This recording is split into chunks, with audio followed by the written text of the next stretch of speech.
Hi, everyone. I'm Alyssa. This is David. And this is a rebroadcast of the Construct 2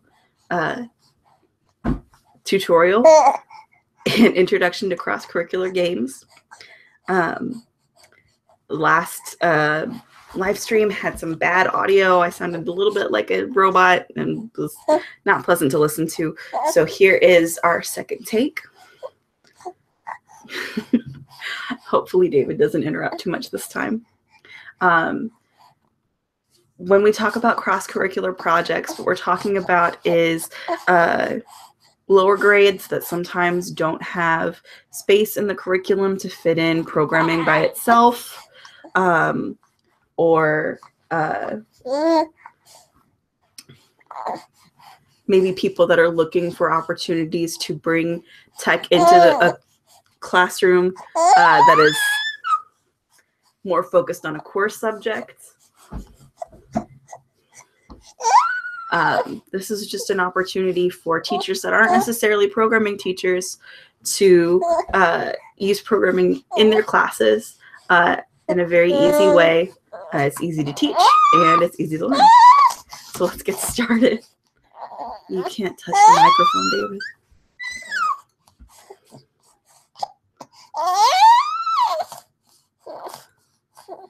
Okay. All right, David. So this is a program called Construct 2. There's a free version and a paid version. Everything that I'm doing here is done with the free version. This is where you can download it. And this is where you can download the base code that I use a little bit later on in the tutorial. Hold on just a second. We need a pacifier. I will give you a second to type that stuff in and start downloading if you would like to.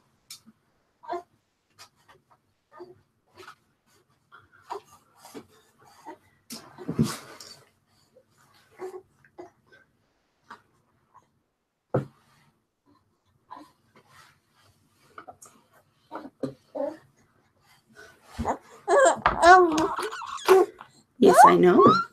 Okay, so hopefully you've been able to open those two links up in your browser, and then you can follow along with me, which I always feel is a lot more fun than just watching somebody explain everything. So this is a blank project. What you need to know about Construct 2 projects is that there are basically 3 things you need to know how to manipulate. The first is a layout. And let me just zoom out a little bit. This is a blank layout. Thank you, David. This is a blank layout. This is what your user will see when they start playing your game. This dotted line represents what they'll see at any given time. So, you know, if you wanted to have a puzzle where they move through it like Mario, then you would either stretch this out farther or you could have them go down. And the way that you change the size is all up here in the properties. Now, the default when you download Scratch is for the properties window to be on the right. I put them all over here. I put the properties over here. Project is also like the little file navigator right here is also on the right. That's on the, I'm sorry, I get left and right backwards. Properties by default is on the left, and the project tabs are on the right. I put properties over here because I like having them all right here. If you need to change the size of the layout, you just click on it under your project, and then you can change the size up here. Make it smaller, make it bigger. And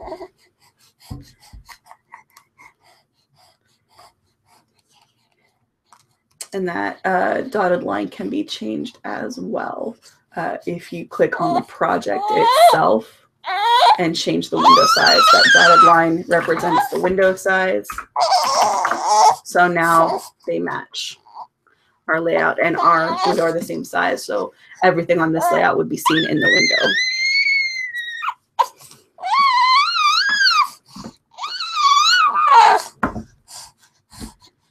Okay. So that's layouts. Layouts are connected to things called event sheets. So this is the programming part.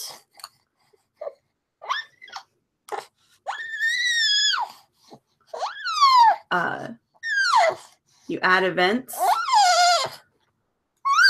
This is basically an if-then, but a little bit more sophisticated because there are a bunch of things that you can tell that if statement to look for.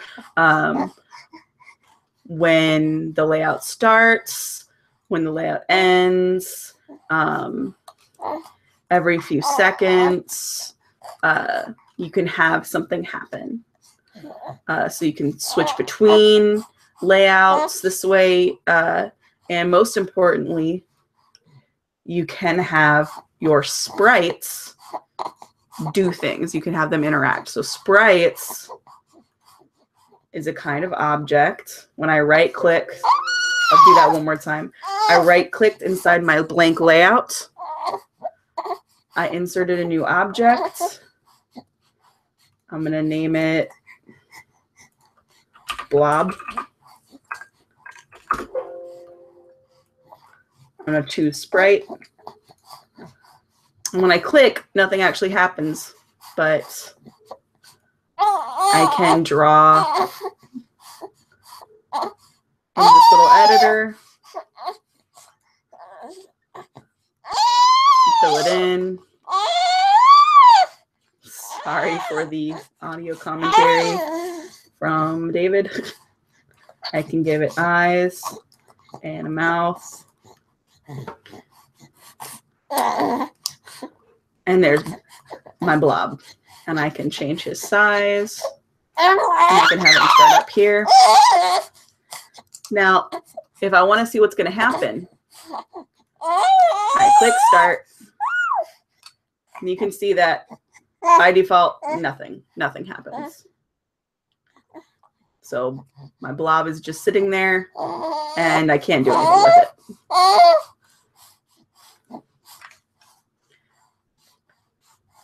That's why sprites have behaviors.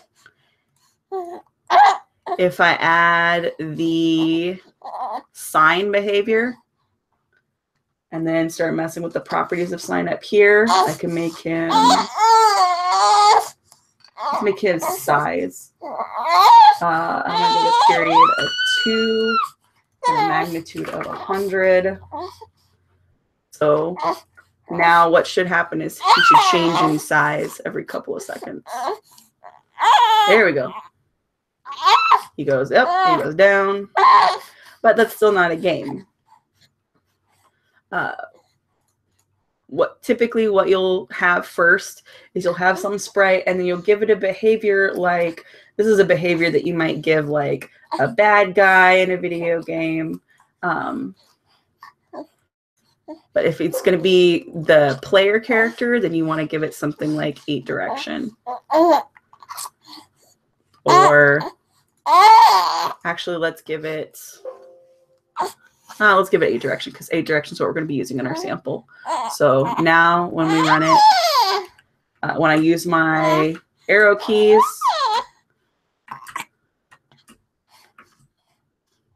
blob moves around the screen.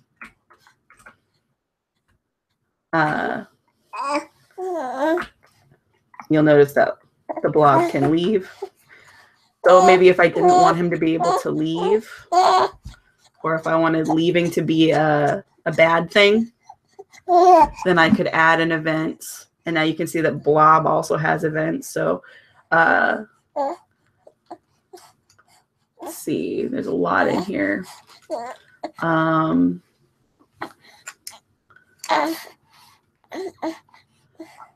Let's see.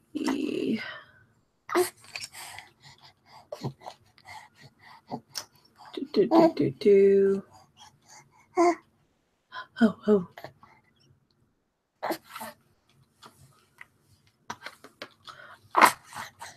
It might be if it's platformer. Okay.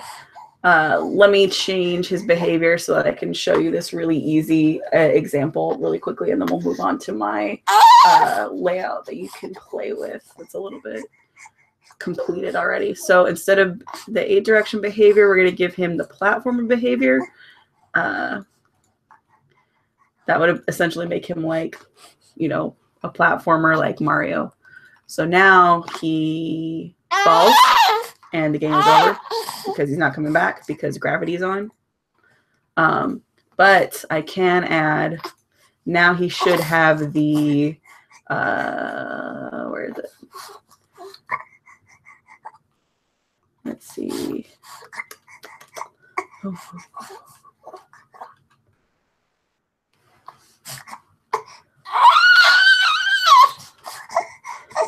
Let's see.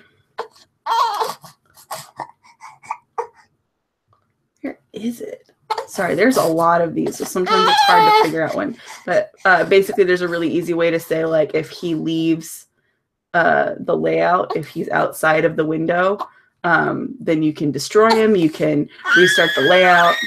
It's really easy. I just can't find it right now. And I've got a screaming baby on my lap, and that doesn't make for a good tutorial, you might have guessed. But I really want to show you guys this layout, this game that you can play with. Okay.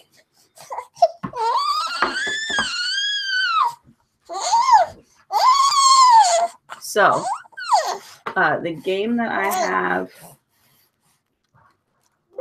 for you guys to look at is called Learning Munchers. And it's based on a game I used to play called Number Munchers. Where is it? Wonderful.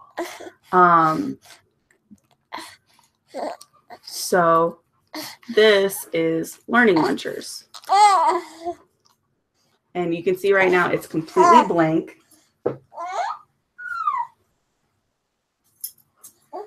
It's completely blank. You've got this little guy in the middle. He's named Monster. I've had to do a couple of extra things like add inputs from the keyboard and from audio. I've had to add a button, some other things. And I've also added a whole lot of text objects. Each of these is their own text object. And these don't behave a whole lot differently from sprites in terms of how you create them and get them on the screen. One thing you do need to know about text objects is that if you want to change the text, you have to do it up here under Properties.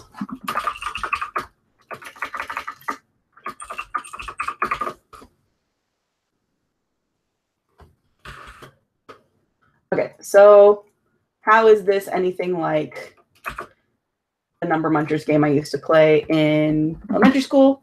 You may be asking yourself, and I will show you.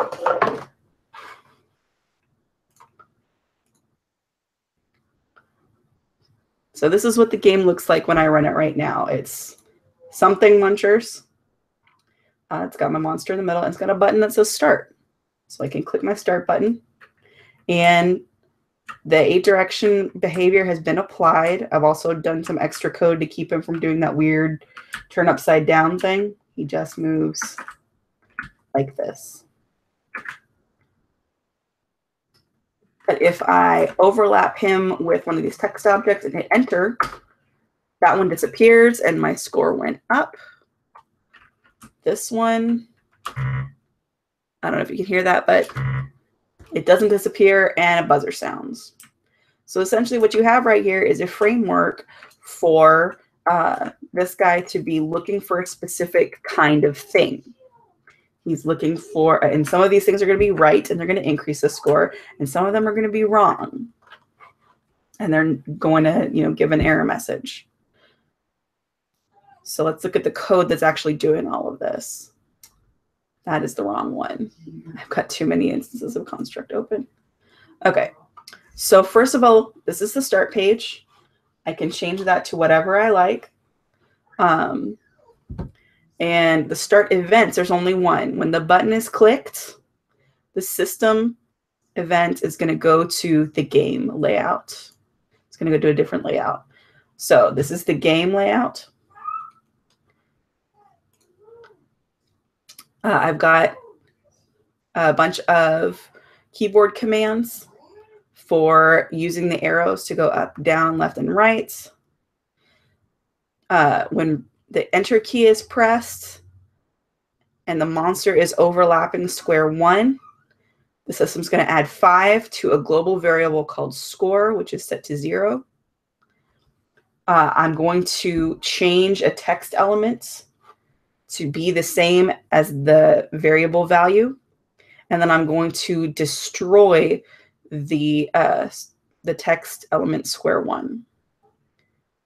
The code for the wrong answer is very similar. When this key is pressed and it's overlapping square 2, all I'm going to do is play a sound called buzz. And if the score is ever over 60 or equal to 60, then the system is going to take me to the win page, which is right here, and with a button that says play again. It's pretty easy. You could give this to a kid and they could modify the code pretty easily on the game page. They could change these to numbers, to words, and then they can use the code that's already here to make every single square either a right or a wrong answer. So they can copy this. You don't have to tell them that they can copy it. You can try to make them duplicate it on their own first so that they get that experience. And they're basically making an if-else statement, or an if statement. There's not really an else in this example. So that they have to make code for every single square on the grid. And as long as you've got,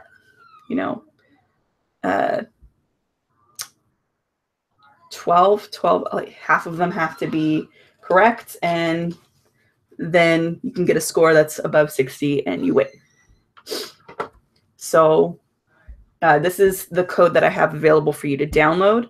This is everything. It's got the win page, the start page, all the appropriate events, and all of these sprites already made and helpfully named square 1, 2, 3, numbered like this: 1, 2, 3, 4, 5, 6, 7, 8, 9, 10, and so on and so forth, so that it's a little bit easier to find the one that you're looking for.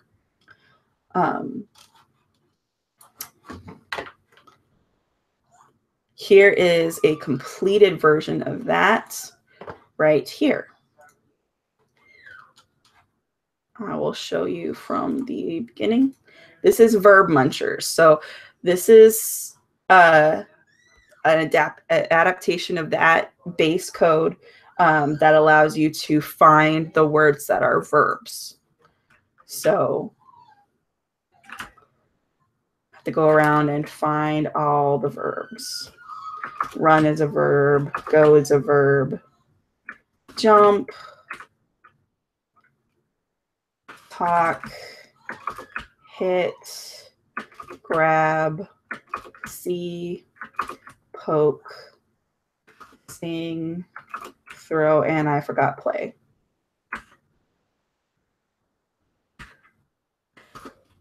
And I win, and I can play again if I want. And it resets the score to 0 and everything is great. So that is an example of how you could take that base code and have a kid make their own and practice something like identifying verbs by creating a game for someone else to play. You could do this for multiples. You could do this for prime numbers. You could do this for palindromes, or, you could use this a lot of different ways. You could do this for, presidents, or people who were alive during the Revolutionary War. This is very adaptable to any content. so that if you've been looking for a way to bring programming into your class, but you teach history or you teach science and you're not sure how to do it, this is a really easy way to do something like that. And it's very simple to figure out, especially when you've got so much of it already laid out for you. And if you spend a little bit more time exploring Construct 2, they have really great forums. There's a lot of support for people who are teaching themselves and learning their own. So if you've got an idea for something like this, you can definitely find the resources that you need online and the community support to figure out how to program the base yourself, and then figure out a way to give that base to the kids and explain to them how to modify it and customize it, make it their own. So it's just a fun little idea. If you've got kids that are a little bit faster, they catch on a little bit quicker, they get done really quickly. There is something that you can do. You can have them add a timer. You can add this extra little bit here. So what I'm going to do is I'm going to add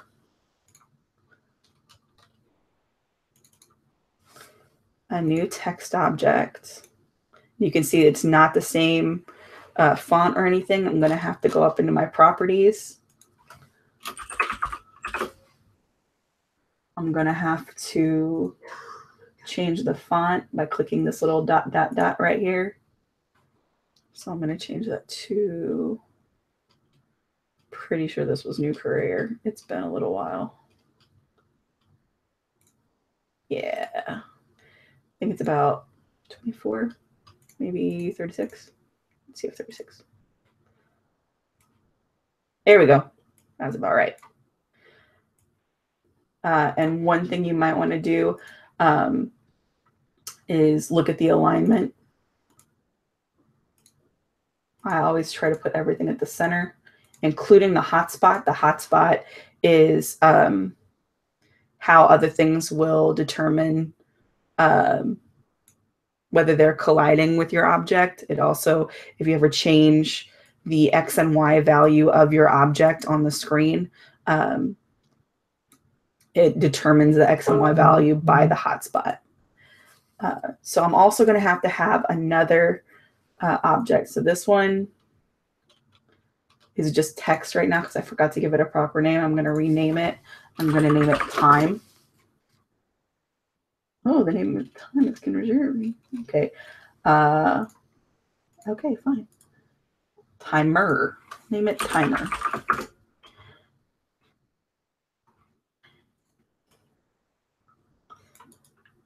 And I'm going to clone it.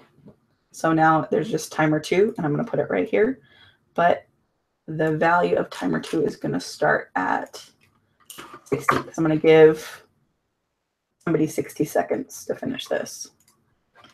And add an extra layer of difficulty to the game and an extra layer of difficulty for creating the game. So I'm going to add, first of all, I'm going to right click. I'm going to add a global variable called timer. And the initial value is going to be 60. Is a number. So this one is 60. And then I want it to decrease continually.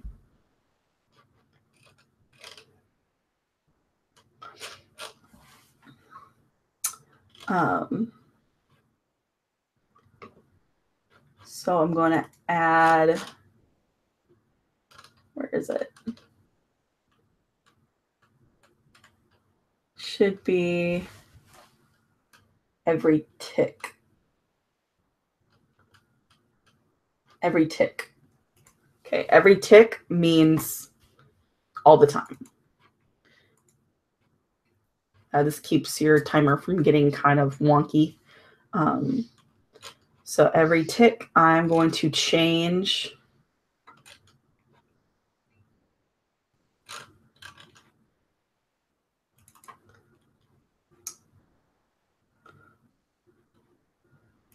I'm going to subtract from timer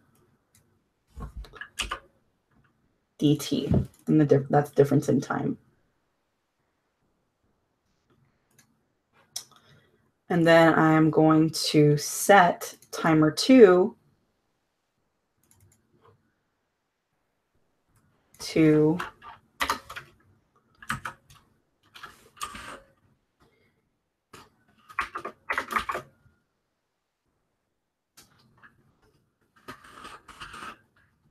timer.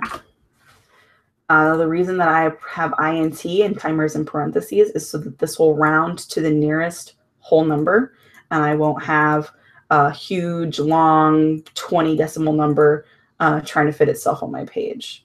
So it's always important to remember, if you're going to have a timer, you want to round it to the nearest int. And this will mean that it's showing second by second how much time is left.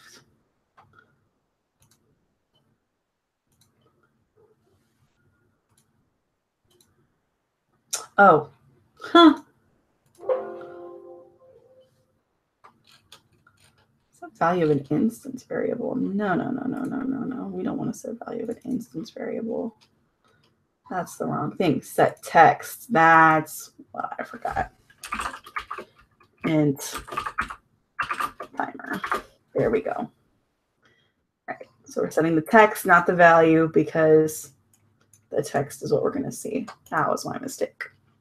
Okay. So now if we play, we see the timer counting down right here.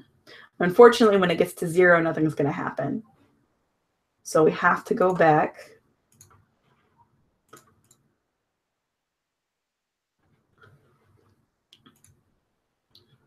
No, not to that one. Not to this one. That's what happens when you have too many windows open. Okay, so now we're going to compare score. We want it to be less than or equal, no, not score, timer to be less than or equal to 0. And then let's say, let me check if I had the, okay, so when it's less than 0, time's up, game is over. So we want to create a new page, and since win is just a simple page that says you win, all we have to do is duplicate that and say game over. Now when we open game over, it looks exactly like the win page because we duplicated it. But we can delete these stars. These are just sprites that don't have any code attached to them. And we can change this text to game over. We can even leave the play button, because if you look at the code for the layout, the event sheet that it's attached to is win events, and the only code in win events is for that button to take you back to game and reset the global variables, which means that this is it. This is all we had to do to make a new page. So now we go back to game events and say that if the timer ever gets below 0 or to 0, then the system should go to layout.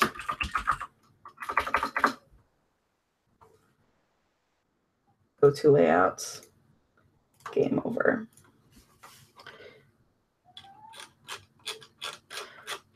And that's all you need to do. I would make you sit through and see if I can finish that in 60 seconds, but I'm not going to. Trust me, this code works. And this is a good extension activity if you want to try something like this and you've got kids that finish really, really quickly. There's always the option of taking some base code and creating a more complete version and a less complete version.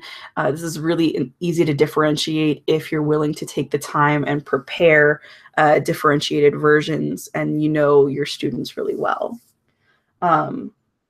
Before we're all done, I wanted to show you another game. This is very, very complicated, The only reason I was able to do this myself so quickly, it took me about a day, is because I based the beginning code on how it looked on a tutorial from the Construct 2 community site. Let me see if I can pull it up for you. Angry Bird.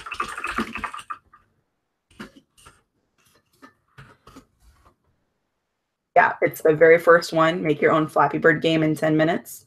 If you follow the instructions, but leave out the posts, then you will have the base of what I started with. So I started with a Flappy Bird game here. I called it Fluttery Avian. And what I did was, instead of columns, I found a way to create a balloon object. I connected some text, a text object to it. That's even a little bit more complicated, especially because that object also has an instance variable connected to it. So now you've got a real sort of like object as you would think about it in object-oriented programming, something that's got multiple values, but they're all connected to the same thing.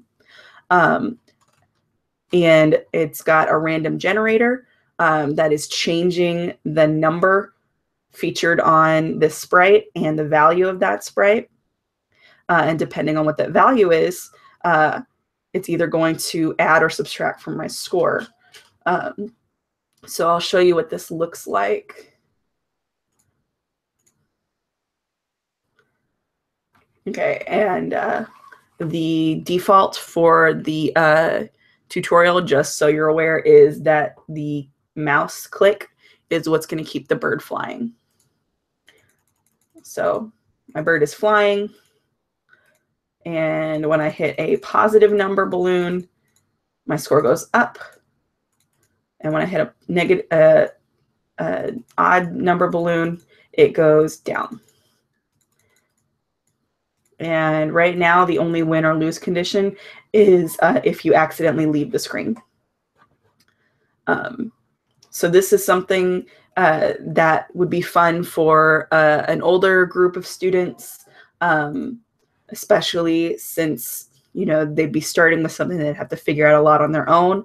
Unfortunately, this one, if you're dealing with kids that haven't done a lot of programming, it's really going to be easiest to do this only with math. There's a way of comparing the variables with the mod operator that tells you, how much of a remainder you have left over, which is great for things like determining whether something is even or whether it's a multiple. But it's not great for determining whether a word is a verb or not. And, there's built-in code for creating a random number in a specific range, but there's not built-in code for creating a database of words or terms.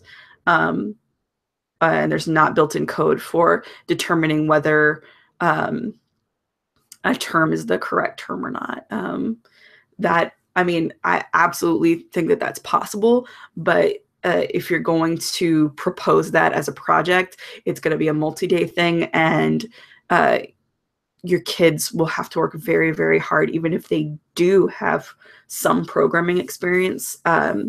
It's going to be a very complex project, but this is another example of something that you can do to bring programming into a core curriculum class or a non-programming class.